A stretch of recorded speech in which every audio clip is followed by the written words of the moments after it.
I've been thinking about the good times. Alright guys, y'all already know what time it is. We're gonna have to sage. Get the energy right in the room. Yes ma'am. Cleanse ourselves and cleanse the energy. Yes. We do this every episode, y'all, just to cleanse the energy in the air, in the room, and give off good, positive, spiritual vibes. Period.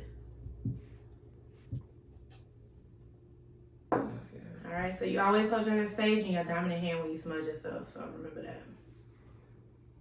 Alright, so we're gonna breathe in positivity and exhale the bullshit. You ready? Yes. In. Out. In. Out. In. Out.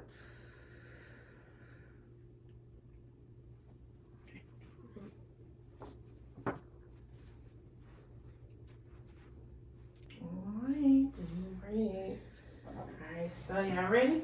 Yeah, let's get it.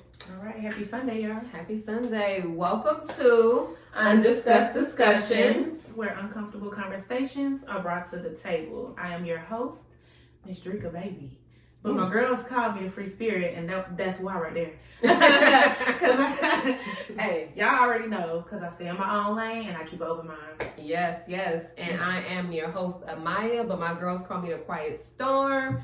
Y'all know because I'm very chill and laid back, but I'm also very knowledgeable and powerful. Okay. Hi, I'm your host, Courtney. These ladies are more. I'm saying they call me the straight shooter. Yeah. Can you speak up straight shooter? You don't have to sound sexy. She's trying to shoot some sexiness. She's trying to shoot a shot. Somebody. Straight shoot shotter. Okay. Don't miss Steph Curry with the shot. Hey y'all. My name is Courtney, and my girls call me the straight shooter because I say what's on my mind with no filter, respectfully. Respectfully. All right, honey. So, what we talking about today? So today we are talking about home ownership in the Black community, and we're going to go over different topics about home ownership and really digging deep into some undiscussed discussions. Okay. Mm-hmm. So I'm going to start it off by reading this article which go over some statistics when it comes to home ownership. So I'm going to read this and then we're going to go right into it. And y'all tell me what y'all think, okay? Okay. So it says, what percent of homes are owned by Blacks? And then it says the U.S. home ownership rate surged 1.3% to 65.5% in 2020, the highest annual rise ever, as 2.6 million more households became homeowners compared to 2019. Though the home ownership rate for Black Americans, which is 43.4%, is lower than what it was in 2010, which was 44.2%, and nearly 30% points less than white Americans, which is 72.1%. So 72% of white Americans own their own homes, and 43% of us own our own properties. Did y'all know that? I had no idea. I thought it was right going up. You thought the rate was Yeah, I did I too. thought at least, but these are for what year? So this is as of 2020. Okay. So yeah, the last 2 years is what I'm talking about. Yeah, in the last 2 years, a lot of people have purchased homes, but it's still a lot of people that feel like it's not necessary too. So, what's your thoughts? Because I think the pandemic is like what I'm talking about is the people getting more financial literate, things like that. We had time to sit down. You know, people losing jobs, people gaining ownership, or people starting their own businesses and getting their own homes and things like that. I think that's what I'm talking about, just in that little pandemic world. So you think more people start buying homes during the pandemic? More of our people start buying homes during the pandemic? Yes, or getting into it, yes. Starting the process. Yes, or like even starting businesses, you know what I'm saying? Or in owning that property or something like that. I want to say yes. I've heard a lot more of us talking about it and being about it and things like that. I definitely feel like the pandemic brought out the hustlers. Yeah. The pandemic brought out a part of people that they were scared to bring out before they didn't have a choice. So I don't know, but I know for sure as far as home ownership, that's not really something that's talked about a lot in the Black households and the Black community. They don't really talk about, we don't really talk about like owning things. It's always paycheck to paycheck, or hustling to do this or hustling to do that. It's almost like hustling backwards, because why not try to work towards owning something instead of renewing leases that going up every year and doing all these things that's making it harder for yourself, and you're never going to own that property. I've heard people say like, I don't want to own a home, where that's for you. I've heard you know that. what I'm saying? So why try to push that on me? I just think. Where do you think that come from though? Like, because I don't want to own a home. I've heard people say that too. Yeah, so where do you think that stems from? Because it may be from being scared, or it may be from, like I say all the time, everything is not for everybody. You know what I'm saying? And I don't want to push my dreams onto you. You know what I'm saying? And what you want to do. Sometimes I tell people all the time, like, there's some people that don't want to own businesses or don't want to do something. So stop trying to push your dreams out on the people. We need the workers in the world. Yes, ma'am. Everybody can't be the CEO. Right. You still gotta have. That's why there's tiers in a business. You gotta have the boss. You gotta have the employee. The janitor to me is just as important as the CEO. Everybody has their place because everybody's place is necessary. As much as I want all of us, especially our Black community, to win, to get that type of experience, to get that what's called, I would never try to. You're looking stupid over there. You know what I'm saying? Or you're not doing this, and why are you not doing it? I give you the information. I talk about it. I'll give you the tools. I will help you if I can, in any way. But I will never like push you in something that you don't want to do. I don't think that. But I don't know where it comes from. But I know sometimes they say it because they're scared, or they say it because they're not literate on it. A long time, like even before I bought my house, I just was not literate on it, and I was just like, it's not my time. It's not my time. When I started to talk about it, it was just like, why not? Well, especially, I feel like God told me to do the house at the right time. You know what I'm saying? I was pregnant. I went ahead and started the process. I got the home when Kennedy was about to be 1, so she was probably like 9 months at that time. And we're gonna go into your story, how you actually went about it, because I feel like that'll help a lot of people. A lot of people out there that don't know, that's not educated, that doesn't have the information on what it takes to actually own your own home. But I want to reel it back, because those statistics that I just read was from 2020, but also I pulled up the ones for 2022. Okay, so 74 of white Americans own their own homes, 44% of Black Americans own their own homes, and 59% of Asians and Native Hawaiians, others, own their own homes. So we're still at the bottom of the list as of now, currently. Oh wow. Okay. And it seemed like we are, especially with the internet being out there, that we're more educated and that we know more things. But also we operate a lot of times out of fear. So we could know something. It's like knowing better, but still not doing better. Right. And so I feel like when people say I don't want to own my own home, it's an intimidation factor. Like, oh, I own my own home, so if something breaks, I can't call a landlord and say fix this, fix that. They think it equals out. They think it having a maintenance man equals out to paying that higher rent. You know what I'm saying? And stuff like that. It's just all about how you were, raised or your mindset and things like that. I've got a new construction home and I haven't had to fix anything as of yet. So all that extra money on the rent is just being saved and more of my savings and things like that. So if something does happen, something does break, I'm able to obtain that. Let me ask you, is your mortgage cheaper than what you were paying for in rent? Yeah, I know the question of that.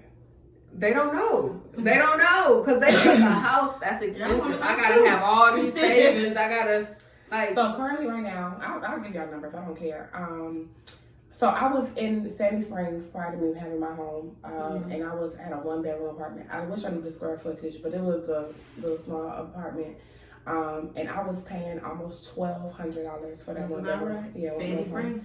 And then, especially back then, because that was back then. So that was the rent is much higher. That was 2017, 2018, that little thing. I actually had another apartment right before then. right before I got the house, because the lease was up over there. Like I said, I got to be pregnant, and so it was kind of far from my support system. So I got another apartment, and that was off of Camp Creek. That was a 2-bedroom apartment, and we were paying $16,000. So the big relief came when I did go ahead and purchase my house. My mortgage was under $1,000. Wow. Even if I put and how many rooms do you have? How many I square have footage? a 3 bed. I don't know. I don't know what's square footage. I should know. I don't know off the top of my head right now. But I have a 3-bedroom home, 2.5 bath. Amen. And a 2-car garage and things like that. So, and it's mine. You know what I'm saying? The renters and things like that. You know, you gotta be careful. Don't do the carpet. Don't put the mark on the floor. And I'll take care of all my good stuff. But it's just more of a, this mine. Yeah, you can do what you want to it. You can decorate it up, paint it, right? All those things. So that came a big relief. Like just then, I'm saving $600 a month on what I was paying. And you got more space. Yeah, and it's yours. Yeah, and there's the good thing about owning real estate, and we're gonna get into this, but I think mainly when it comes to owning our own homes, there's ways around doing it. Like, it sounds intimidating for us because you know, we're not inherited land. Most of us are not inherited property and land and different things when our parents pass away. So it's like we figuring it out on our own. Yeah. You know, and we're learning about it from outsiders. So I think that's where the intimidation factor come in at. But the truth is, everyone could own a home. No matter what walk of life, as long as you're working a job, a legit job, you could own a home. And even if you're not working a legit job, you could own a home. There's auctions that you could go to buy a home, to clean your money. Look. They have foreclosure auctions, taxes. Yeah, look. There's ways around everything. There's ways around everything. All it takes is really just educating yourself, and you could educate yourself nonstop with the internet. The internet is a tool that we could use to educate ourselves on anything, honestly. Yeah. So we're going to go over. So first, it's just changing the mentality, of course, of being scared. It's anything new is scary. And if that is your, reason why you don't want to get it. Like I said, get the internet so it can teach you, or like I say, get with a friend, or put a comment below. Call yeah, because that's what I'm doing. Like, I'm not that type. You know what I mean? Get with somebody that is a homeowner and find their process. Everybody's process is different. Everyone is, as well. And we're going to discuss the different processes, because what I went through to buy a home, she went a completely different route. Right. You know, so everybody process is different, and there's different ways to make it happen as long as you stay dedicated and you really want it for yourself. I really feel like no one should not want it some people say they don't want to own a home because they don't want to do the maintenance. They don't want to cut the grass. There's ways around. I don't cut my grass. There's ways around that as well. Yeah, so girl, all of it don't take nothing but to go on Instagram and TikTok and hashtag grass cutting near me, honey. Yeah. Baby. And all homes don't require that either. So, Yeah. like I said, you can find what works for you. You know what I'm saying? Like, that's all it really is. But like I said, my main goal of doing this today, and then of course even me talking to other people, is like I said, to get that, like savings, number one, you know what I'm saying, and not paying that rent, or like I said, and just having something that's yours, you know what I'm saying, like having that on your credit, or having that on your resume or something like that. It's just like a, what's up? You know what I'm saying? Like, hey, nobody talk to me nice. Right. Talk to me nice. Facts. So we're going to go into the different ways that me and Courtney purchased our home. And Drika is actually in the process. She's in the process of purchasing her own home right now. And it's just crazy because... And look who I got sitting next to me to help me. Like, come on. You got to use your resources. These are my friends, but they have knowledge in what I'm currently trying to do. Yes. So anytime I need help, I can easily just be like, hey, what am I supposed to do for this? And Drika was almost like, look, I'm ready to... I was about ready to get an apartment. Yeah, she was ready to get an apartment. I'm like, nope, trust the process. I was like, listen, I'm ready to go back to having my own space. And I'm going to just share my story because... maybe it could help other people out there, because sometimes you have to take a step back to take 10 steps forward. Right. So I'm going to just... what I did too.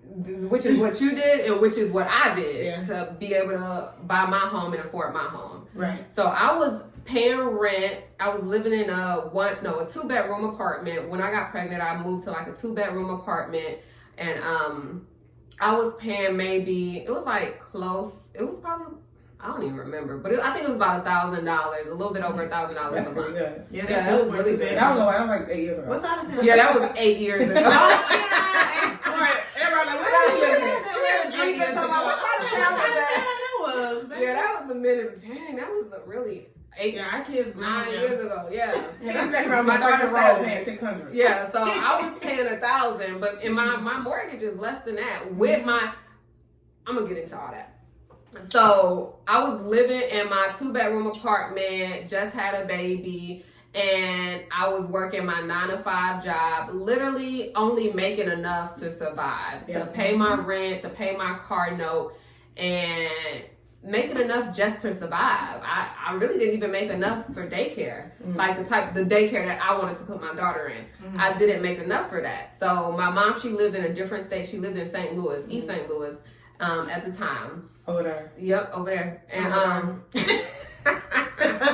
y'all silly. So at the time, I was like literally sitting there and I was depressed because when I'm not progressing and growing in life and becoming better and being productive, I get down on myself. I get depressed. Like, this is not working. So I knew, I'm like, something got to change. Yeah. Like, from the outside looking in, people will say, oh, you're doing good. You got your own place. You got your own car. You got a nice corporate job making, $40,000 a year. Like, you in a good position, but I just wasn't thriving. There was no movement. Right. So I'm like, what can I do to actually get ahead? Because I do want to own my own home one day. You know, I do want to do more things in life. Yeah. Like, this is just not it for me. So I literally called my mom who lived in East St. Louis and was like, look, I want to move in with you. I'm going to move there. I looked up jobs in the field that I wanted to work in. I had just got my real estate license, but you know, being in real estate is like commission based. Yeah. You only get paid when you close deals. Right. You know, I had rent to pay. Like I couldn't leave my secure job and go right full-fledged into real estate and not know, you know what I'm saying? And I didn't even have savings. Yeah, I didn't have enough savings to do that, you know? So I was like, Mom, I'm moving there. I looked up some jobs there that I could transfer to, and I got a job in mortgage, giving loans. So I had just got my real estate license. I'm like, yeah, I want to get into mortgage. That's perfect. Like I could learn the behind the scenes, how it actually goes. So I moved to St. Louis. It was a commission based. The manager, when I interviewed for the job, he was like, this is commission based. You sure you want it? I'm like, yeah, like, cause I know I want to be in real estate. Yeah. And I need that knowledge that come with this job. So, so I moved there, in 2017, I believe it was. And I told myself I wasn't moving back to Atlanta until I was able to buy my own house. So fast forward, I think it was like 2017 when I moved. Yeah. So fast forward to 20. So that was your 10 steps back because that was my 10 steps back. I gave up my apartment, y'all. I made up a reason to get out of my lease. I forgot what it was. I think it was like mold or something. I'm like, look, my daughter, she's having allergic reactions to the mold. I got out my lease, okay? I got out my lease. I made it work. Packed up all my stuff. I remember that. Yep, packed up all my stuff, and I literally drove a U-Haul down to St. Louis. And that was your 10 steps back because that's you living on your own, going back to your mama house. You know what I'm saying? Nobody ever wants to do that. Everybody is comfortable doing that, or you know, it's just like it's the mind. Like you know, I'm older. I have a child now. I'm on my own. And now it's just like, now you go back to the mama house. So in reality, it looks like, that 10 steps you know, like you going, like you falling off. You're falling off. Make you feel like you just that for everybody else. It's like, girl, she's doing bad out here. That's what they think, but they know. Yeah. That is actually, to me, I feel, because that's the same thing I had to do. I had to go back home too. But the thing is, people look at it like, oh, she doing bad. Like, oh, she not on her feet. But in reality, I actually am doing pretty well. I'm making because number one, I don't have that overhead, so I'm able to save more. Exactly. I'm throwing money here, help with this, help with that, or whatever. Right. But at the same time, there's other cultures that this is normal for them. This is normal. And other cultures, they don't just, you 18, it's time for you to get your own. No, they teach their kids from young how to handle their business so that they're ready for these things, so they don't have to come back home. But in our culture, that we look at each other and like, oh, she went back to her own house. Oh, she went back. You know, she's going backwards. How she going backwards? No, actually, I'm about to be 10 steps ahead of you. Yeah. Okay, so after you went back. So after I went back, someone actually, a guy associate of mine had said to me, he had made a comment one time and was like, if you can't make it in Georgia, you can't make it nowhere. And this is when I was living in St. Louis with my mom at the time, and I'm just like... They say that all the time, because this is like the world of the hustlers and things like that. Yeah. So, you know, I mean, and I don't know about Sprite, but that would have been hurtful for me. That would have been like... I'm Sprite, by the way. This is a Maya, sorry, y'all. So, Sprite is my nickname, but so if y'all hear them say Sprite, yeah. So to hear that is just like, dang, you know what I'm saying? Like, it gets you down. I know it, I don't know if it did for her, but I know it probably will for me or other people as well that is taking that sacrifice. You know what I'm saying? Because she had a goal in mind and she knew what she wanted. So she knew what she was doing and she didn't have to explain that to nobody. Right. That's the thing though, seriously. You don't have to explain what you're doing to anybody. Yeah. It doesn't matter what people think about you for choosing to do what you're doing. Because they're not helping you pay your rent. They're not helping you go through the process. So why do it matter what they say? And then nobody sees the struggles that you did to get to where you're going. They see the success. Right. So tell them how they talking to you nice now. Ooh, they talking to you real nice now. I moved back with my mom. I moved back with my mom and was working my commission only job. I'm telling you, when I first got into mortgage, I wasn't trained on more. I didn't even know nothing about a mortgage. They just kind of threw me out there, so I had to figure it out on my own, which was fine with me. Like I'm up for a challenge all the time, but I literally had to figure it out on my own. I was learning from the customers that I was getting. They was teaching me without knowing it. Yeah. I didn't close any deals for like the first 6 months of being employed as a mortgage loan. And I was literally like going through it like, damn, like I'm not making no money. Like I'm not doubting yourself. I was doubting myself. I started questioning if this is the position I really want to be in.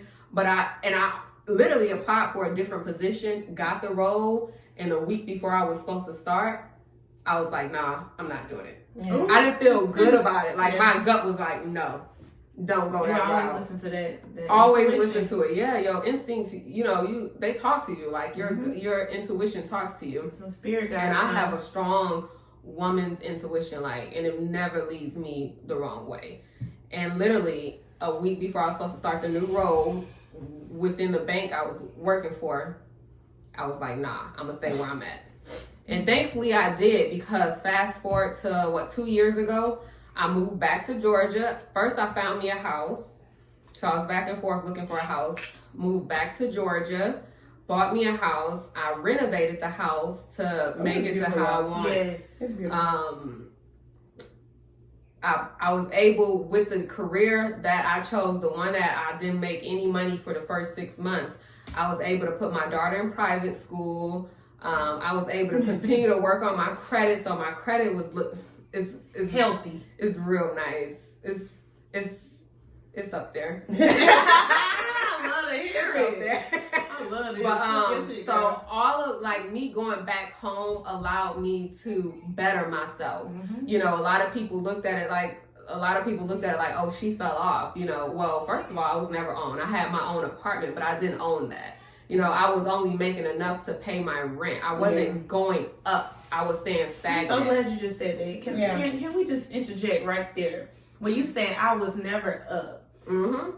I like the way you said that, because at the end of the day, people do look at things you have and they consider, like you said, I made it. Mm-hmm. But like she said, she didn't own that stuff. So it's just like, what makes a person feel like they're up for doing the things that is regular, regular everyday stuff.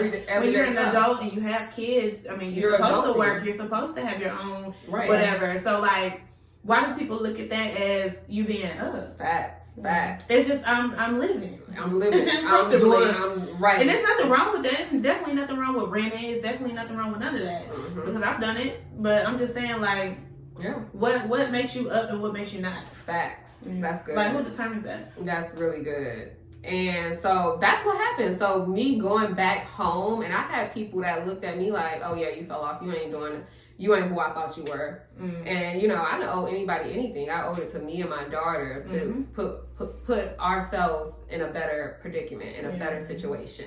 You know, I said whenever I have a kid, I want to be able to put them in private school. So without me taking that step back, I wouldn't have been able to do that. So you have to really ask yourself, what am I willing to sacrifice? Forget what it looks like. Forget what other people think. What am I willing to do to put myself in a position to be better and to move forward? Because it's really a marathon. And other people's opinions of you and thoughts of you and what they think of, you know, how it looks, that is not going to make you any better in life. It's not going to push you any forward in life. And at the end of the day, those people don't even matter. When they go to sleep at night, they're not thinking about where you at in life. None of that matters. So making the proper sacrifices, I feel like, is necessary in order to get ahead. Whether you got to get a roommate to save money, do something to put yourself in a situation where you could get ahead. So I also wanted to touch on this, Courtney, I'm gonna let you tell your story of how you purchased your home. I'm a mortgage loan officer, so I just have to put this out there, y'all, since I'm a loan officer. Anytime we talk about mortgages, we got to put our license number out there. Boom. So my NMLS number is 1666822. Anyway, so I just want to go over the ways that, just tips on how you could become qualified to purchase a home. Okay. So the first step we want to talk about is, of course, building your credit. So I'm a loan officer. So what I do is I pull people credit and I get them qualified to purchase a home, and I let them know how much of a home they could purchase. It's credit and your income. Yeah. Okay. So yeah, I'll get that based on your credit and your income, how much debt you have on your credit versus what your income is, you know, that all plays a part into it. So, but first, before I even get your income, I'm pulling your credit. So this is first things first, this is why building your credit is important. Unless you want to buy a house cash, and most people don't, even if they have it, why would you? Yeah. When you can get a loan, why would you use up all your money? Yeah. Use that for renovations. Yep. Or invest it in something else. Invest it, buy another property, do something else, you know? So getting your credit together is key. At least I know there's other options out there where you have a lower credit score, maybe 580, but with me, you have to have at least a 620 credit score. Oh, I thought it was 640. It's 620. It's 620. Okay. It's 620. And a lot of people think that, I got to put down some large amount of down payment. You could put down as low as 3.5%. So it's not as big as you think.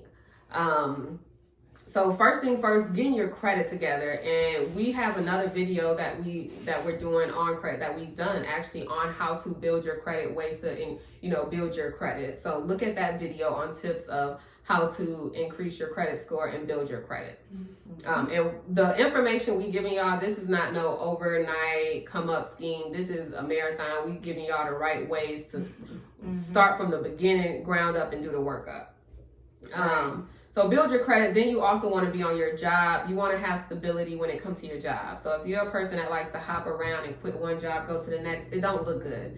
So we want to see that you have a 2-year history of being employed consistently. And even if you're not on the job you're at now for 2 years, at least 2 years in that same field. So if you work at a daycare and you just been working at a daycare for 5 years and you just started a new job at a daycare, that's fine as long as you're in the same field. Gotcha. So we want that 2-year history, and then if you can, save up some money for reserves, because and for a down payment. There are options out there that give you down payment assistance, that'll give you closing cost assistance, to where you may not have to come out of your pocket, but you do still want to get in a habit of saving money, because we all need emergency funds. Yes. So rainy day money. Yes, and we want to see that you still have funds aside after you purchase your home in case of a rainy day. So you definitely want to have some money in reserves and just get in a pattern of saving your money, whether it's $100 a month or whatever it is. Start saving so you can get ahead. So that's mainly the main things: getting your credit right and being consistent on your job for at least 2 years, or in the same field for 2 years, and that literally could get you in the door for you to purchase a home. Now, the down payment and the closing costs, like the money part of it, there's ways around that, to where you may not have to come out of your pocket. And Courtney's going to tell you her story, how she bought. So that's the traditional way to buy a home, going through a loan officer, and financing it based on your credit and your income and seeing what you qualify for. But Courtney, she's going to go over her way, which is like a more non-traditional way, which is a way that could help a lot of y'all that don't know or that is still building their credit but not quite there yet. Right. So go ahead, Courtney, because I feel like I just been talking. And have, but you've been talking about some real Yeah, stuff. you did. Thank you for Things that. we need. So shout out to sorry for telling us that. Well, Amaya, I'm sorry, y'all. No, you didn't. But let me tell y'all the process I went through. I was very not knowledgeable about anything. You know what I'm saying? Like I said, when I first started, it was brought to me about it. It was just like, I ain't ready. You know what I'm saying? Like, I don't got no money for this. Y'all ask for too much money. You know what I'm saying? My credit not together, and I ain't got no money. You know what I'm saying? That's what most people. That's what I was thinking. So my best friend actually went through a program. It's called NACA, NACA.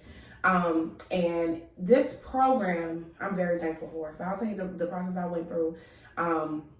So she went through it and everything like that, and she got her house. I'm like, girl, we all can do it then. You know what I'm saying? So I just needed that push through from her, and I'm so thankful for her and things like that. So I went through the process. The first thing what you do is you call NACA is you can go online. I believe it's NACA.com. I will go ahead and put that below as well. And so you they have seminars or meet and greets or meetings and things like that every month, if not twice a month. I think they're virtual. I think it's twice a month now. Yeah, some are virtual things. I believe or they may have stopped that since COVID. So you go to the first meeting. The first meeting they're telling you all about the program, what the pros and cons are and things like that, what this is all about, what you need.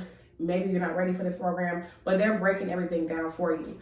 Another reason why I went through NACA, like I said, because I feel like I didn't have the money for it. And what I love about NACA is it's like you got somebody holding your hand the whole way through. Like, baby, we gotta look at this credit. They going through your credit. You sit down at the table with them, they're going through your credit. Let's look at your income. Look at your bank statements. Let's see what the problem is. You know what I'm saying? Are you able to save this type of money? What kind of house do you want? So it's somebody there holding your hand the whole way through. Did you have to put down a down payment? No. So in NACA, you do not have a down payment. So that was another blessing. Did you have to pay for closing costs? You do have to pay for the closing costs, but like I said, everybody process is different. I believe I went through the whole process it was like a year and 1 month. My best friend went through it for 6 months. Somebody else I know, I told about it went through 3 months. Everyone is different because everybody's credit is different. Everybody's income is different. Because what you do is after you go to the meeting, you set up and they give you a qualification counselor first. The qualification counselor is strictly to look at your credit, your income, how is your savings, things like that, to see how long this process is going to be. Do you have the funds for it? What is your credit? If your credit isn't is it like a roadmap they're giving you? So they're the qualification officer, is that what you said it was? Counselor.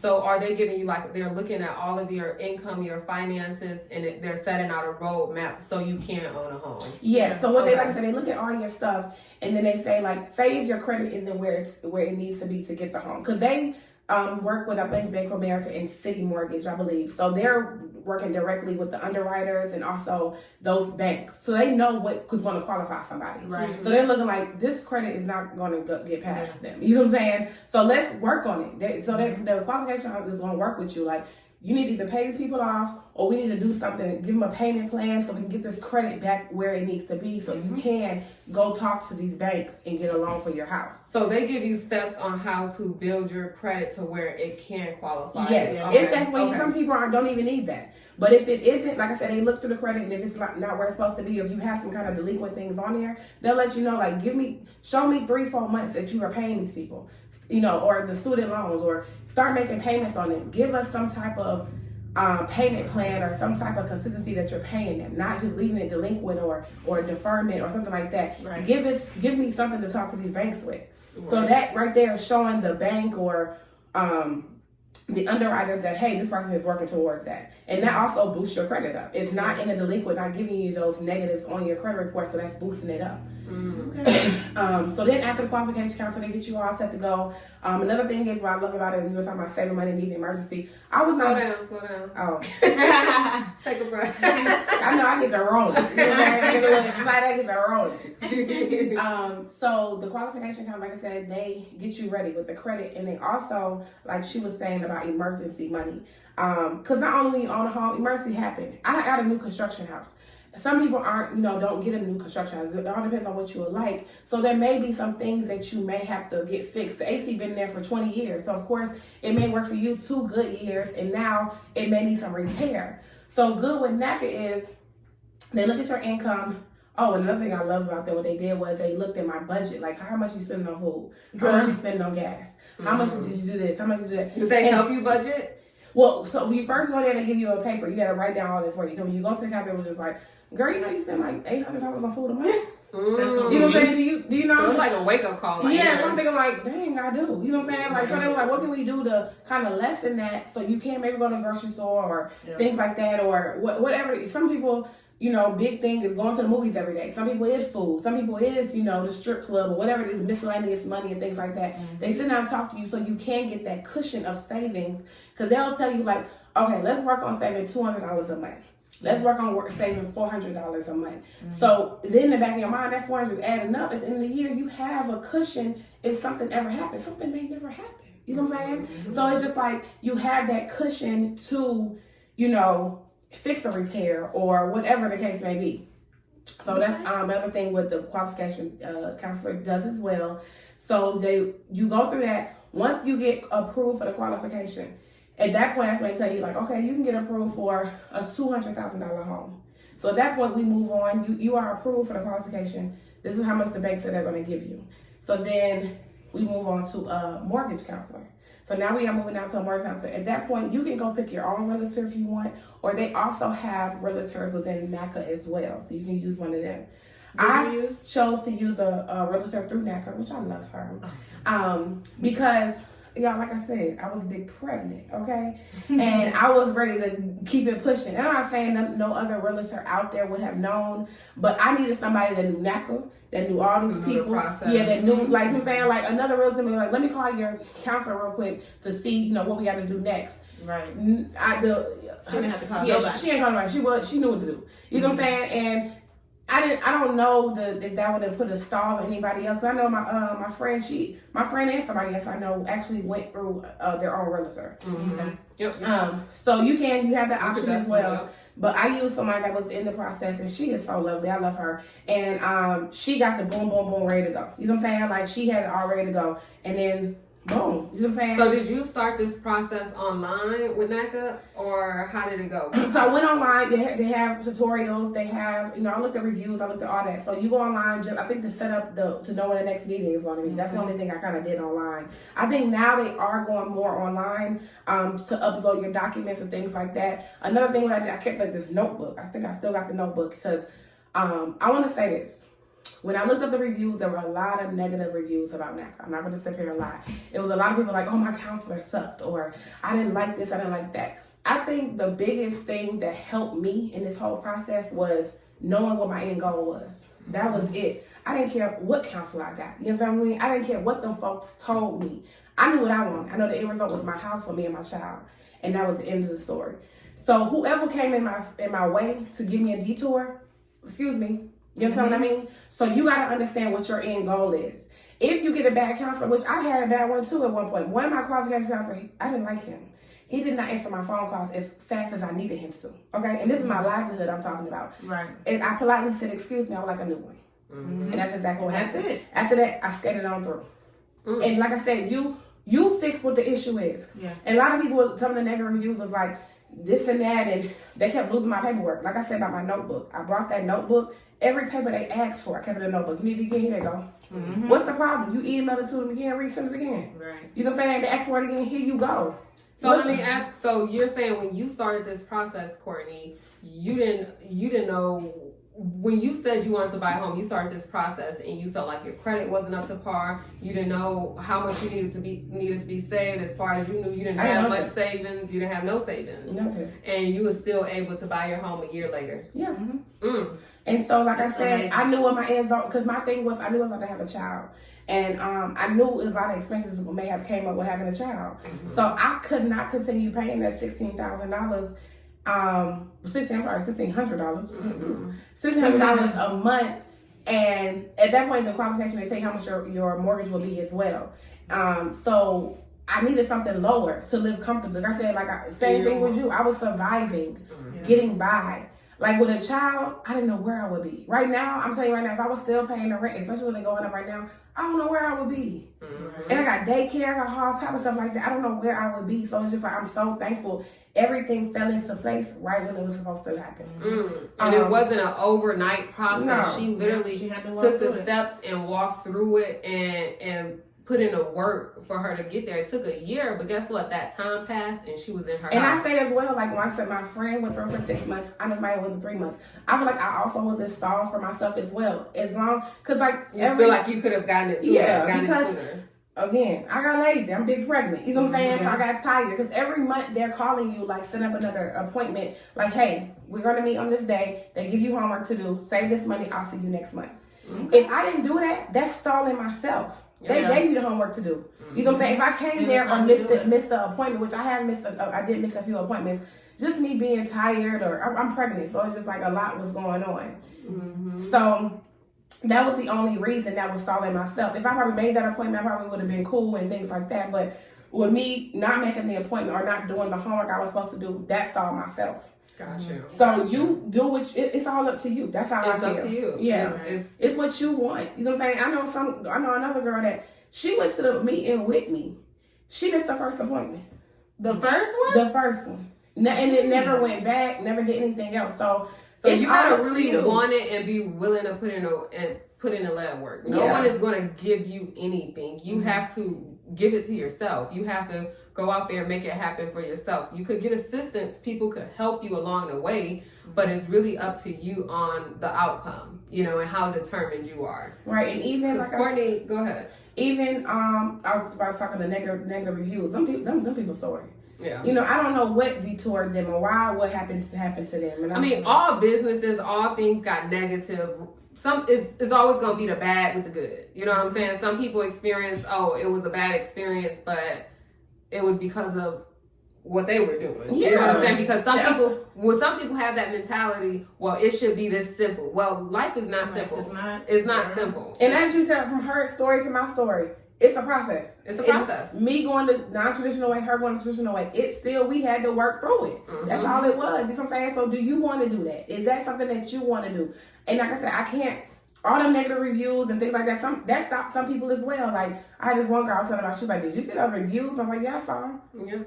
And I also see my house. Right, I was going to say, and you can still pull up in that right, so it's just like, you got to know what you want. That's all I have to say about it. So just to wrap my thing up, I got the house, I got qualified, I got my mortgage, everything like that. It was a blessing. Like I can tell y'all, I love those people over there. I love my mortgage counselor. I even love my qualifications, both of them. Thank y'all. I thank both of them. You know what I'm saying? The one that didn't do his job. He sent me somewhere better. So it's just like, and then I love my realtor. Everybody was nice in the process. NACA has a lot of stuff to offer. I know one time they saved you for on hardship. They give you 3 months of money to pay your mortgage. They even, sometimes if you qualify for like $200,000 and you only use like $150, that $50 you can use for renovations in your house. Oh, that's major. They do a lot. It's a lot of stuff to offer. Like I said, it just works what works for you. And like I said, when I met my realtor, I told her what I wanted. I told her my situation. She found the perfect house for me. We didn't even look that long. Really? She said, I was going to ask you that. How long did it take you to actually find your property? It didn't. Like I said, I talked to her. She was like, she had a feel of what I wanted. I didn't want it too big. Like I said, I'm telling her, like, I want my HOA to be like this. I don't know about cutting that grass for real. You know what I'm saying? I don't know about, maintenance on this and that and like stuff like that. So there are properties or communities out there that cut your grass. Like it rolls into my HOA. They come out, I think every Thursday to cut the grass. So I'm trying to understand, like, that's something I don't have to take care of. And like I said, I have a success story. My best friend, of course, my sister, I told her about it. She bought her home, and her best friend did as well. That's 4 people with all them negative reviews that got home. So I'm trying to understand, like, what y'all want to do? Right. What you want to do? That's a straight shooter. Well, it's up to you. It's up to you. So, and Drika asked a good question. How long did it take to find you a perfect house? It didn't take you no time. No, because my realtor, and sometimes, like I said, I wasn't that picky. I always said, if I find a house that's 80% of what I like, I'm getting it. You know what I'm saying? Because there's nothing but a renovation that can help something. And I'm not going to find the perfect house. Unless, like I said, and my house was a lot. It was it was dirt out there. So I would have the advantage going out there, talking to the builder, like, you know, this is what I want. I picked out my color, my walls, and my trim, and my color, my house. And that's the benefit of a new construction. Yeah. I mean, Right. it's a brand new home. You'll be the first person living there, and you could upgrade it and kind of, you know, pick out different ways that you want it with the construction, with the developers that's building the home. Right. So that was the advantage I had, to pick out all those colors and things like that. Some people, they don't get new constructions, or like my best friend. I didn't get a new construction. Okay. So my house wasn't a new construction, and it took me a minute to find it, y'all, because I thought I would love one house, and then I would come to Atlanta and go looking and like, I don't like the area. I don't like where it's at. Yeah. So it took me a minute. I was looking, like, I wasn't rushing. I wasn't rushing the process. Right, you know, right, I was like, if I'm going to spend this much money on a house, I want to love it. And I want to feel like when I walk into it, this is it. And the way I thought about it was, this ain't gonna be my only house. And this, Yeah, It's this is my not first everything. house. Yeah. You know what I'm saying? Like, I went through this process. I want my daughter to grow up here, and I didn't even think about schools back then. I was pregnant, but I had 5 years to think about her going to a school, so I didn't really think about that and stuff like that. I mean, I thought about it, but it wasn't like, oh, I gotta be in for this school district. It wasn't that potent to me and things like that. So everybody has different reasonings for what they, you know. And we're gonna get into that too when we're talking about different school districts. You know, buying houses in certain areas, because this is undiscussed discussion. So we got to go deeper with this conversation. Of course. So first, let's go over the benefits, because you know when people say, "Well, I don't want to own a home. I'm not ready to own a home." Let's go over the benefits when it comes to owning a home. A home can be an asset. Oh, it could be. It is an asset. When you own your own home, it's an asset.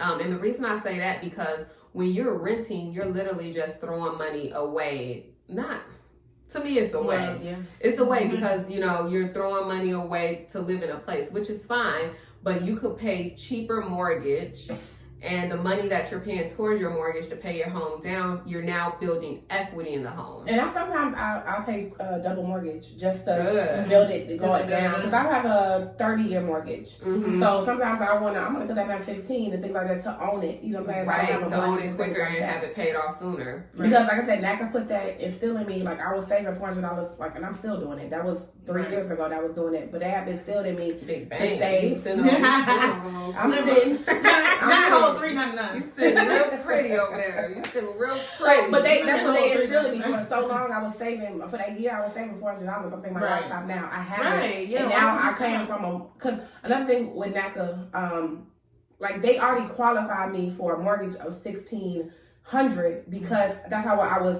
able to stay in my apartment. Right, because they got the notice from my the apartment complex verification of your rent. Yes, saying like she pays on time, she's good. So they're gonna do that. That's another thing. When you're buying a house, they did that with NACA, and we also do it. Most people, most companies do it. They're gonna look for your rent. They're gonna look at your rental history. Verification. Yeah. Verify that you're making your rent payments on time, because if you are consistently late making your rent payments, how much trust you to make your mortgage payments on time? You know, so they definitely look at like the most 12 months of your recent rent payments. So that's a good thing to mention that. And paid rent another thing about that, even if you don't, say if you're living with your parents, like I was living with my mom, I was just like you could put that you live rent free, and they don't check that. You know, they won't check. But see, I know with NACA, the only thing is when you put that, they make you save up the full amount because they want to see that you can save. Yeah, they want to say that the full amount of what you qualify for. That's good. Because I'm telling you, like, your rent payment will be like $1,000 or $1,100. Show me that you can save that. Yeah, they want to know that you can save that mortgage payment that you'll have. So let me just go over the benefits to actually owning a home and not just, you know, you paying a mortgage. Some people be like, okay, I'm gonna pay a mortgage. Okay, that's me paying rent. The difference is when you're paying a mortgage and you're paying down on what you owe on that home, you're building equity in the home. Not only that, over time as you live in your home, it could appreciate in value. It means that it's worth more than what you bought it for. Look at what's going on in the market right now. The market is I'm talking about houses. The prices of houses are up like crazy right now. And I'm dancing. My house done doubled, okay, baby? See, Exactly. You know what? I Keep your worked house- with this lady who said she bought her house some years ago and it was like $180,000 and now she can resell it for almost $4. Yeah, and guess what? I was like, whoa. She reselling it for almost $4. Say she only owes $150 on it now. The Right. rest of that money is hers. It's hers. It's hers. She could put Right that now, to she another has house. She or, has you her know. son and daughter right now Mhm. in the process of buying a home now because she was able to do it. So now she's teaching them, and they're only 17 and 18. And like I said, take that money, go get another house. Sometimes you have a little extra cash for that too. Yeah. You know what I'm saying? So now you have bought another house with no mortgage. Let's just make sure we're calculating that. Yep. You have sold your home, got the money, and now you have sold the home at probably double or triple of what you actually got it for. What you bought it? Went and bought another house. Now I don't have a mortgage on that house. I own that house. I'm just paying taxes on it. And I probably have a little bit extra. So it's just like, just think about stuff And like then that. you can make that income off of that. Airbnb, you got all these Different things that you can do with your property. to make money that you can rent it out to, for like a long-term lease or whatever to someone else. My brother, he owns his house. He bought a house in a gentrified area in Atlanta. Buying the block back. Buying the block back, and we about to get into that. And his basement, he Airbnb his basement out, and Wow. it covers his mortgage. Mhm. He's basically living For free. for free. Yeah. Up there with that dog. And it's just a basement. Yep, and so just to rent out his basement Wow. and he only rent out his basements on the weekends. So And it covered his whole mortgage. Look at God. Look at all the hustlers. And let me tell you, so I when love you it. have equity in your home, there's so many things that you could do with that. You could, for instance, I just got a home equity line of credit. It's called Yes, a talk HELOC, which about is it. home equity line of credit. So when you have equity in your home, a certain amount of equity, you could pull up to less. Some companies are different. Some companies allow you to get 90% of the equity. Some allow you to get 80%. You could say my house is worth, say I only owe, and I'm just hypothetical numbers. Say I only owe $150 on my home, and my home is worth $300,000. So now I have another $150,000 in equity in my home. I have the option to where I could take out a loan on that additional equity, meaning they will give me a line of credit that I could take cash from at any time, transfer the money from the line of credit to my checking account, and use it as cash to pay for anything. I want. A lot of people do that, and they invest in other real estate. They invest in land or different, and buy another property with that equity that they have in the home that they live in. Or the people start businesses. Or they start, they do it for whatever you want, because it's literally liquid cash that you have access to of $100,000 or $150,000. I think I'm still about $250. to use for whatever you want. So that, having a home is an asset if you really tap into your resources and what you could do and the benefits of owning a home. So when you say you don't want a home, I think that's just coming from a place of lack of knowledge and fear. and intimidation and fear, like you said. Because if I could pay less on a mortgage than what I pay for rent, and then own it, and then be able to use that asset to obtain other things that I want out of life, why And wouldn't not you to want mention it? having kids and having something for them for when they're older. Facts. But let's go a little deeper, y'all. So we talking about how to buy a house. So let's just talk about, when we buy our houses, where we buying it, because this undiscussed discussions. So this is for the community, y'all. This is all for the community. So we get some money, and tell me what y'all think about this. So we get some money, we come up, and then we go buy in the suburbs. Hey, I did it. She did. I'm not mad about it. We sitting over here in the sticks right now. I'm not mad about it, We look safe. Courtney gonna tell me the other one day, talking about, so we can leave that door unlocked. Don't worry about it. Look, we might be in the suburbs, but She was like, "No, did you hear about the serial killers out here?" I was like, it's "Girl, fact. somebody study you out here. You don't come out here." Look, it goes down in the birds, okay? Stop it. But no, we get in a position to where we can buy properties, and like myself, I'm a victim to it. I went and I bought a home in the suburbs. Not because I was I'm lying. I did say I wanted a house in the suburbs. That was that was on your list? Yeah, that was on my visual. I crossed it out as soon as I got it. But we get homes, and we get in positions to where we can buy properties, and then we go buy properties in the suburbs instead of buying it in our communities and the communities that are being gentrified and the black people are being pushed out of because they're gentrifying it and the property values are increasing, and then we're not able to afford it anymore. So then we have other races coming in and buying taking over our neighborhoods. So basically what Samaya is saying, she done bought this house over in the white folks neighborhood. Yeah, okay? pretty much. And why we need to buy our blocks back. Go buy homes in our communities. Because what they're doing is I bought a house in my community. Oh, okay. I bought my block back. Shout out to Nipsey, that's what he teaches us. Martin Luther King. Okay. Coretta Scott. But let's go deeper though, because let's just be real about it. My brother, he bought a house back. He bought a house in our community where there's an area in Atlanta on the west side is being gentrified. Same with me as well. But I'm in the SWATs. She linked that the people in the SWAT. The crazy part is I like it over there. The crazy part is we do that, and then we still have people with those mentalities where they're looking at you, or they're looking at my brother, or they're looking at someone that really made it out, but still coming back and buying houses, and they plotting against them. My brother, he pulls up, he drives a nice BMW, you know what I'm saying? And somebody in those neighborhoods breaking into his car every night, or every other night, every other week, you know what I'm saying? Or, they see him and they think, oh, he a sweet lick. You know what I'm saying? So I've seen that. And that's, like I said, I have a daughter. So, of course, I'm always thinking about our safety. So I feel like it's going to happen. Like she told me one day, she be looking on this little app or something. She told me about the killers out here. Something they be doing. Anybody worry about out here. But there's crime everywhere. And, of course, like I said, this is closer to the Atlanta area that I live in. And she's talking about her brother as well. There's going to be crime.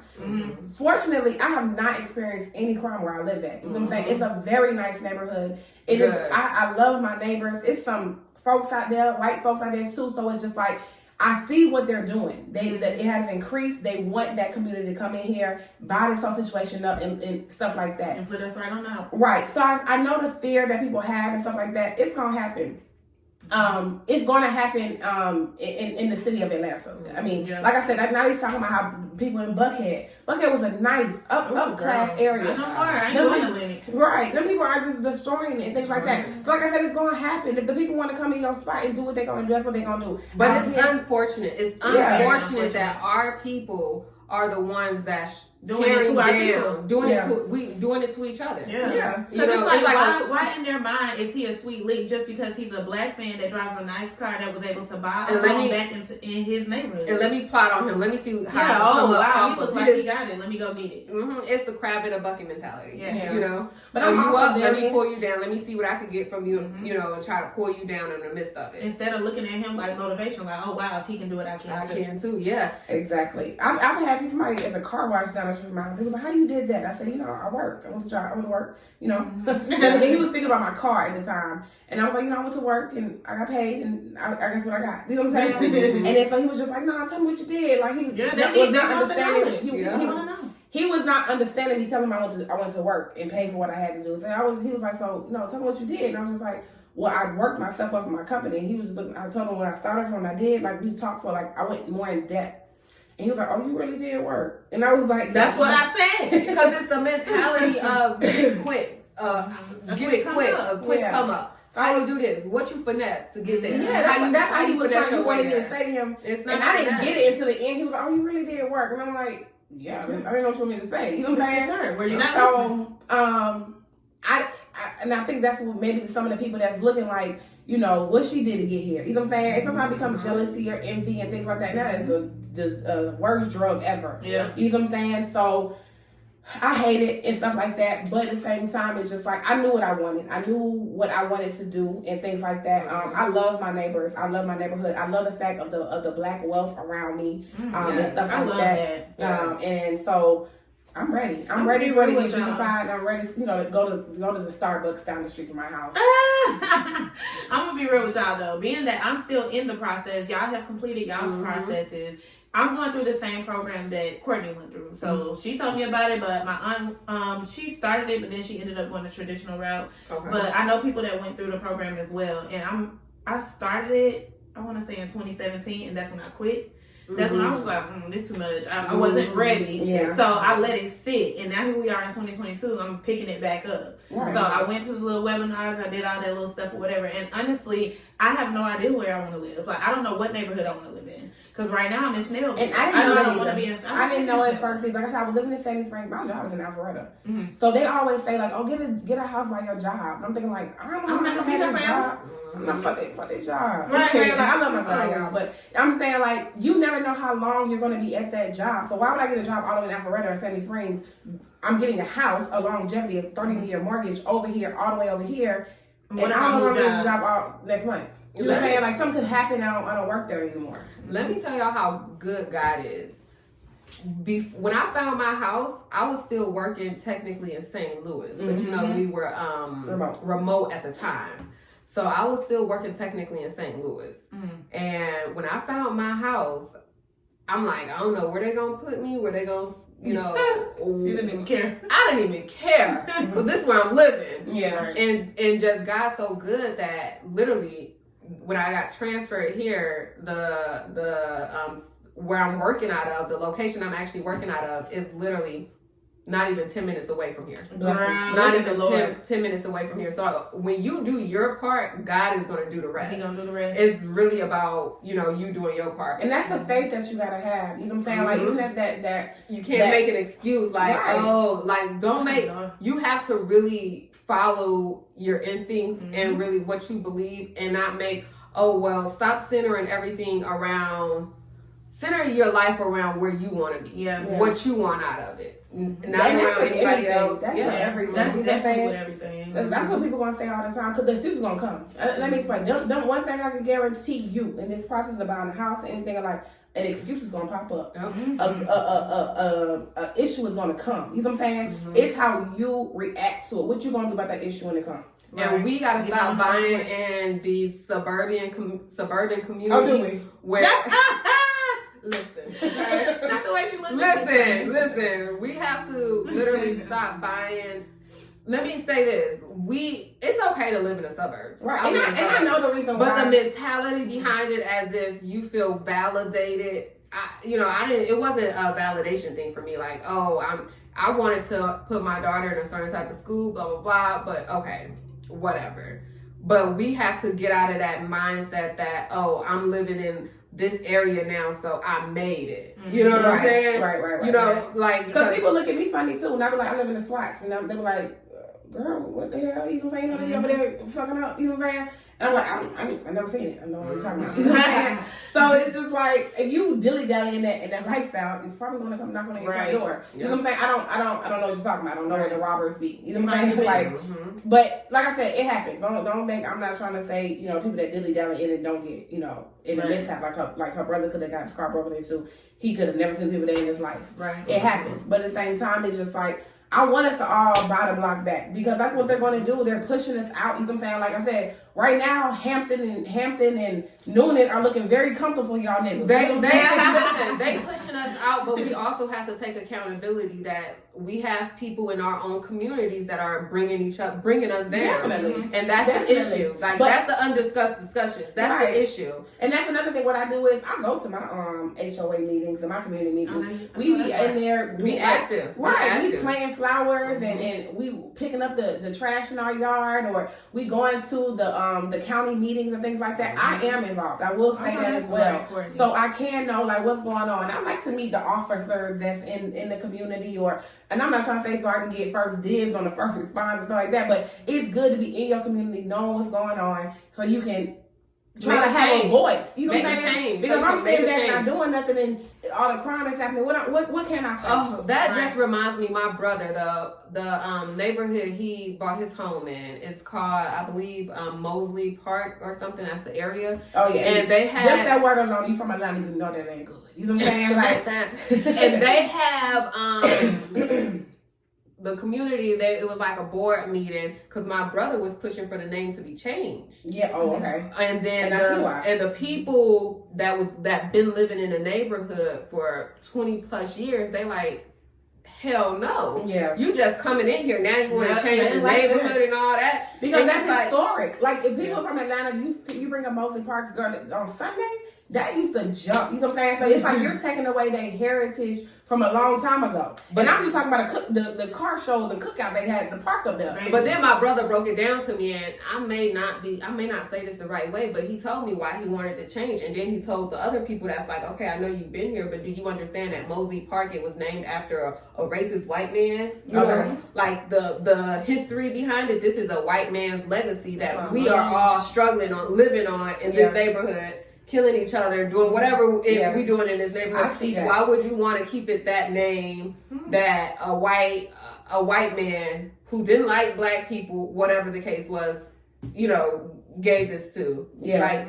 Like the history behind it from what you know is good. Like, right. This is not our legacy. Right. This is not where we come from. You know what I'm saying? So, and like I said, that just hurt him being a voice in his neighborhood. Get out there. You know what I'm saying? If you moving in a place where if you don't own a home, even in your community, if you don't like what you're doing, go out there and be a voice so you can have one. Change it. Nobody's gonna listen to you if you be at home just watching it on your ring camera. The TV right and y'all that's out there that's killing and plotting on people that's coming in and trying to better themselves in our own communities. Y'all have to stop it. Y'all have to do better. That's a disgrace to our race, to the black race, you know, because that's what, of course, the white people want to see us kill each other and, you know, take each other right out. into them traps when we do stuff like that. But I want to keep like my like I said, around my community is older people and things like that. When they don't feel safe, I don't like that. You know what I'm saying? Yeah. When they see the young generation coming in and breaking in cars or destroying the neighborhood, things like that. These people grew up here, and that's the kind of community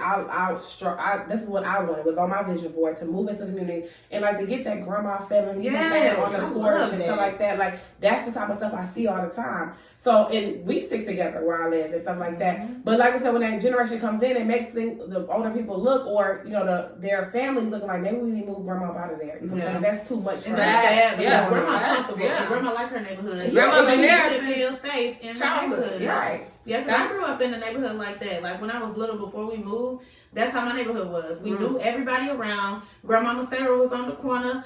All the Cantrells was across the street. So when I was young and used to sneak out the door, they drinking down the road. Everybody drinking. We're gonna get drinking down the road. I was at a pool party yesterday in the community, and that's what the security guard had said. He was just like, nobody knows each other no more. Yeah, and so it's really just sad. The young folks don't even care because the neighbor used to get on tour before our mom. Yeah, and then go home to tell your mama that they whooped your butt. And you got another whooping. Right. So it's just like they don't have no fear of like, oh, they ain't gonna It's so different now. So it's just like I be wanting people. Y'all see Kenny out there acting the fool. Y'all better snatch your ass up and bring it to then me. tell me so I can snatch up again. Yep. Girl, I used to be on the front porch with Mama Sarah snapping peas and all kind of stuff. Like I love and that. That's not And your my real daughter's not experienced. Right. No, that ain't. That's not your real family. Girl, we used to call her Mama Sarah. Everybody knew Mama Sarah. She didn't play. She would snatch you up. But one thing, she was so sweet. Like we had that neighborhood that just was literally like everybody was family. Everybody. And what they do over here? Do they snap peas over here? They don't snap no peas on their front porch. I bet. Sorry, did they bring you a casserole when you moved into the Ooh, did they? Actually, they didn't even talk to me until I got my Tesla. Oh, no, they did. This is why we gotta buy in our neighborhood. They didn't talk to my girl. She wasn't deserving. When I was pulling up in my Kia, they were talking. What they say when you got the Tesla? When I got the Tesla, honey, the people that be walking around exercising, jogging. Right. I didn't see you before. How you enjoying the Tesla? I didn't see you before. Look. They treat you different. Leave me alone. Because at first it was like, you ain't supposed to be here. Yeah. And now it's like, okay, girl. Bitch, you a house nigga. Look at you like Hey, at the end of the day, they don't give a damn whether you inside or outside. They don't want your ass around their side. Facts. Period. Facts. Yeah, but we gotta do better because let me just mention this because I was watching. Remember, I brought up the King Richard movie. Yeah. With Venus and Serena's story. y'all gotta watch that movie. It's so It's good. so I watched good. it with my You still haven't dad. watched it yet? It's so good to watch. It's real Kennedy good. when she get older to understand it. Mhm. But they dad used to take them to they stayed in the hood. I believe it was Compton. Yeah, they stayed in Compton, and he would take them to the tennis court to practice every day. Whenever it could be raining, Dark night, whatever. He would take them to practice, and they stayed in, like we said, in the hood. And people used to tease him and bully him because of that. Not the kids. Yeah, not the kids. But the daddy. But the daddy. In front of the kids. kids. Like, oh, you think you better. You think you know what I'm saying? Because he was used to working beat him with his up. children. Because he was working with his children to be better. Mhm. Even the neighbor called the police on him, like, oh, he, like, as if he was abusing his kids. Yeah, overworking them. And her kids was out on the corners. And they came to his house. Y'all gotta watch the movie. He told them, I'm raising a 2 Olympic stars. I'm raising doctors, lawyers, And all his kids are very successful. Yeah, all of them. Yeah, not just Venus and Serena. Them just the ones. But that just tell you how our community will bring each other down, and they'll look at you trying to be better, and they'll look down on you or try to downplay it, like, oh, you think you too good. No. I want to be better. I want to be better, and you should want that for me. You should want to emulate that instead of thinking I think I'm too good. You should want to emulate and be too good. Oh, yeah. You should want to be better. So that had me thinking. It's a guy. He's just like 2 hours. I don't know them. I don't know that neighbor. But he be outside playing that football with his boy every day. I know that's right. You gonna see him on TV. And I'm like, the boy like 4. You know what I'm saying? I love to see I can see now he be having the helmet on. He's gonna have the helmet on, so every day they get better and better. Yeah, I'm glad not gonna know. Just call me when you make the NFL. All right. Hey, listen, we could be more. And just so y'all, we talking about sports right now and practicing, but we got it in us to be anything in the world. We could be more than athletes. We could be more than rappers and singers. We could be anything. I'm a loan officer, and I do really good. I was able to put my daughter in private school, buy my own house, get my credit where I want to be based off that. We don't have to be in a high profile industry to where our name is known to feel successful. There's so many other professions out there that make great money. Behind the scenes, you don't even see them. You don't. I'm trying to tell you. Did you know recruiting is like one of those jobs that make a whole bunch of money? Yeah. That's what you're doing. What? Why you typing? I was throwing shade. What you do? I was throwing shade, my bad. You okay, ask the question again though. Damn. We gotta wrap it up. We gotta wrap it up. Lying on my head. But what's that? Like recruiting. I didn't realize how much money recruiters make. Like people that recruit people for jobs. Girl, I had no idea. Like they make a lot. Well, I knew they made a lot of money, but I didn't know what kind of money. Most of the money that's being made is the people that's behind the scenes that you don't get to see. Yes. You know what I'm saying? Like those are the people that's making the money. The people on the forefront, their money is being touched by 10 other people before it gets to them. So that's a whole nother conversation, a whole nother discussions, because y'all be glorifying the look of things. Anyways, we gotta wrap it up. So this was a great one. This was a great one. And y'all already know I got to talk to y'all because I still got some things I need to submit. I'm in the submitting part of my process right now. She gotta get that. But you know what? I like the fact that we talked about hit all those key points because I started it I took so long because of fear.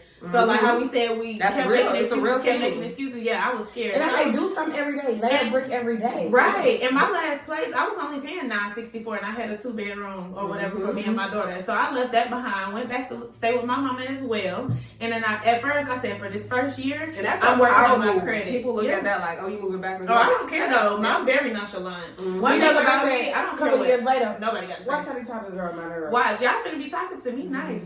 Real nice. Y'all gonna be talking to me real nice, or y'all not gonna talk to me at all. Well, y'all, because I'm gonna tell you, I've always had my own stuff. I've always lived on my own. I've always taken care of everything. I went 4 years without clocking into a job. I was working, doing my thing, and I'm still doing that. The only reason I got a job is because I wanted to start the home buying process. And again, what did you say earlier? 2 years of one field or one job. Yep. Only if you're self-employed, you want to make sure you file those tax returns. And you want to make sure tax returns. That's like a legit job. Yeah, and you don't want to make write sure off everything because we're using that tax return to determine what your income Oh, I is. wish we could have talk more on that, but we gotta go because Yeah, that's what I we really do, but I like- write off everything and it doesn't look like I made It that. doesn't look like you Exactly. made You them. don't look And like that's that. again why I went and got a job, because I was in my field doing hair for 4 years. I could have easily used that, right? Right. But I didn't have the knowledge before to know how to file my taxes and do all this Exactly. stuff. So guess what? It's like I'm starting from scratch. Yep. I also didn't have a legit business. Mm. I didn't have the EIN. I didn't have It wasn't the DUNS number. a business I on didn't have paper. a business account. I didn't have none of that. And that's now another I have episode. all of that. Yeah. So it's just like when you get the knowledge, you start to do those things. The So knowledge. And again, then I'm she's starting the on her process. way. It's a Mhm. journey. It's not an overnight process. We got to get out of that. I want it quick. I want it overnight, or else I'm not willing to do the work. Look, Yeah, if you 'cause don't it's do been the a work, year. you don't get the results. I've been at home with my Ain't no mom for shortcuts. a year. I told myself that first year I wanted to work on my credit because I didn't know if I was going to go the traditional route or the NACA route. I didn't know, but I wanted to be prepared for whatever. Whatever So that route, first year, right. like I said in another episode, my credit went almost 100. Well, yeah, it did. It went up 100 points within a year. So, I mean, and then my credit, thank God for Sprite right here, Amaya, she added us as authorized users on her card. And guess what happened? I shot up another, 60-something points. Please look at that credit episode we did. Yeah, y'all gotta look Look at at that. the So it's credit like when episode. you gotta really put in that work, you gotta really be patient, and that's exactly what I'm doing. I've been there for a year. My credit score went up. My finances have gone up. My savings have gone up. I now have the knowledge and I have the resources now. and it's so up and it's stuck. all I gotta do is submit that paperwork and wait my turn. That's right. And be patient. Yeah. It's a patience game. Patience is key in life. Like if you ain't got patience and you want to rush through everything, you're gonna rush yourself out of Yeah, stop trying to keep up opportunities. with the Joneses, because one thing about Big Drake is she don't mind telling you where she at. And now, That's baby, not where I I'm am gonna the stay. Joneses. Period.